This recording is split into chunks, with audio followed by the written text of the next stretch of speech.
Vadodara city is facing a flood-like situation as river Vishwamitra has swelled due to incessant rains from last 48 hours in catchment areas. Administration has shifted more than 12,000 people to safer places. The worst affected areas of the city are Akota, Sayaji Ganj, Fatehganj, Munju Mahuda. The administration has ordered the closure of schools and colleges. According to reports, water level in Vishwamitra river is presently at 33.5 feet, way above the danger level of 26 feet. सरकार के तरफ से काफ़ी मुख्यमंत्री भी बड़ौदा में आ गया हुआ है कल रात से, और सरकार के हिसाब से और मदद से सरकार का रेस्क्यू टीम लगा के 12,000 आदमी को बाहर निकाल गए और सारे लोग को सारी मदद सरकार से भी अच्छी मिली हुई है।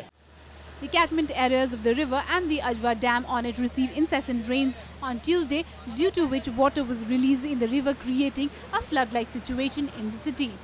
इतना सब पानी आ गया है, पूछिए नहीं। बड़ौदा में इतना सब घुटन समान पानी आ गया।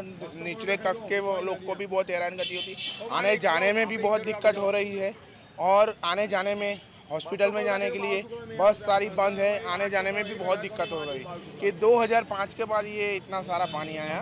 ये कुदरत का प्रकोप है या कुछ भी है, ये बहुत ही दुखनीय ये घटना हो गई। Powered by NNIS.